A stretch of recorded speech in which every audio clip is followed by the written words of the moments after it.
I was driving home from work and I was T-boned. It was a pretty high-speed motor vehicle accident. My car rolled up on the driver's side two wheels, spun 270 degrees, and thankfully righted itself. I did not flip, but my head did smash up against the driver's side of the car at least once, maybe twice that I remember. Initially, felt beat up. My back, my neck, had a headache, my foot, everything just hurt. It was bad. The car was totaled. I work in healthcare and I thought, this is gonna be sore. I'm gonna be real beat up. I was ready for that. I did not go to the hospital. Everything seemed to be just like your typical MVA. But midnight that night, I woke up with what I swore was someone stabbing me in the top of my head. I thought I had a knife sticking out of my skull. It was blinding. It was excruciating. I saw my doctor a couple days later. Everything came back normal, for imaging wise anyway. And they said, just relax, just take it easy. You know, you're beat up, you're very beat up. Everything should be okay.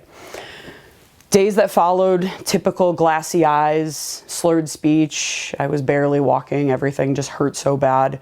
I walked around kind of in a daze. I always had a headache. My eyes were always very sensitive to light, motion, heart rate changes. If I got moving too much, I couldn't really exercise, couldn't do a whole lot, because if my heart rate or I started to sweat, I would get symptoms. I'd get nauseous, dizzy, I'd start stumbling. I couldn't really do a whole lot. What I lost a lot was word processing and word finding. I would not be able to have a conversation as fluidly with you now 2 years ago. This would not happen. Every sixth or seventh word I'd be stuttering.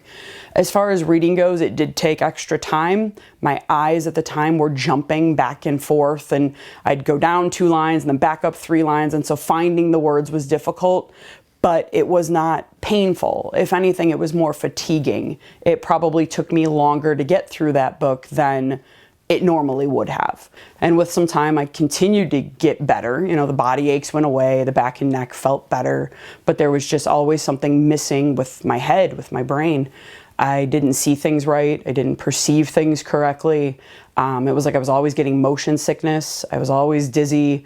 I was always, you know, if I was driving in a car, the world was moving faster than the car was. If I looked to the left, my eyes were still looking to the right. Nothing perceptually was making much sense. I couldn't handle loud noises. I couldn't handle being around fireworks for 4th of July. Couldn't handle being in a crowded place. Missed a couple of family events because of, you know, not being able to be in loud places. And so that's where I was when I, you know, as these things evolved. I couldn't do those things.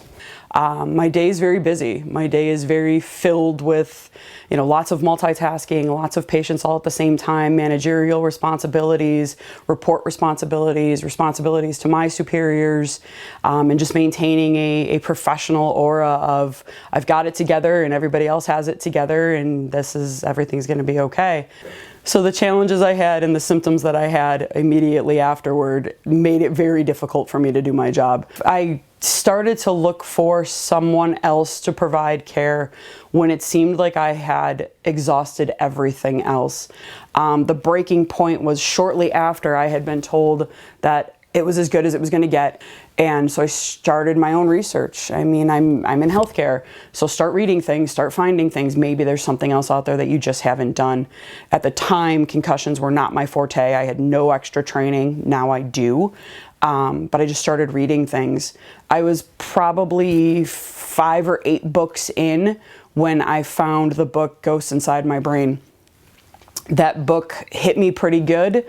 And toward the end of the book, when he started talking about Dr. Zielinski and mind-eye, I thought, this is it. If it's not this, then it's not ever going to get better. I was at the end. I was, you know, I'm at the time 40 years old, and this is as good as it's going to get. I'm never going to be able to go to fireworks again. I'm never going to be able to do these things. I'm not going to be able to be in busy places. Am I going to have to give up my job? I was just at the end. I was very scared. I thought, there's no way my life can be like this now. I'm too young for this. And so after reading that book, I went on, found mind-eye, and then started with mind-eye and with Dr. Zielinski at that point. When I first met Dr. Zielinski, she came in, she was very, very nice, very professional. Everything was very quiet and dim-lidded, which was super helpful because at the time I was very sore. When she started with the colored lenses and the bells, I thought, what is this? And then she adjusted things and changed a prescription or changed a color or did something. She took some time to explain it to me briefly with the different color lenses, meaning different parts of your eye and your retina and your brain and how the light bends in. And so I could understand it at a very basic level. But it was interesting. I was intrigued and it helps. So driving up there, I was still uncomfortable. It was the way it always was. Driving home with the first pair of lenses, I felt different. I felt at ease. That was, at that point, I thought, this is huge. That was my first glimmer of hope that despite everything I've done, this was always a barrier, and this seems a smidge better. And I wasn't even expecting it. I did not expect symptom relief or improvement in a day, in one appointment. In the weeks and probably months following, I noticed an ability to find words a little better, which was huge in my job. I have to sound like I know what I'm talking about. And I could. I finally, for the first time in a long time, wasn't struggling with finding words. I didn't have that low-grade headache that I had had for over a year. The eyes were just relaxing. I was able to just work and not have that underlying annoying pain that irritates you all day long. And that was what it was. It was just this low-grade discomfort that was easing, that was subsiding, that I finally felt better and could do what I needed to do. The important thing is now I notice improvements. Tangible improvements, not just, oh, today was a good day and yesterday was a bad day. While I still have those, it's not like that. I have more good days than bad days, and my bad days aren't nearly as bad as they used to be.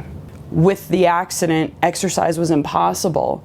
Anytime I tried to raise my heart rate, I'd get dizzy, I'd get nauseous, my head would be screaming, and I'd be confused. I couldn't do those things. I do have a balance apparatus and couldn't do that. Now things are better. I am nowhere near where I was in 2020-21 before the accident, but I'm getting there. Things are getting better, and at least now I can do some of those exercises. I can get my heart rate up, I can sweat a little bit, and it does not have near the effect it did on me in the very beginning. When I had the accident, life was over. I was starting to plan for an early retirement. I was starting to plan for moving into something where I could earn an income, but not do nearly the level of high-level problem-solving, thinking, patient care that I was before.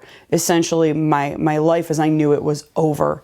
I found Dr. Zielinski. I found Mind-Eye Institute through some stroke of luck, through reading, through lots of reading.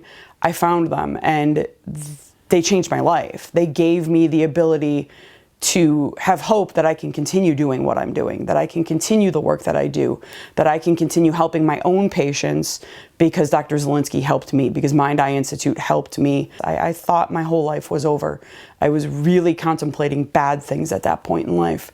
And if I hadn't found her, I don't know what I would have done.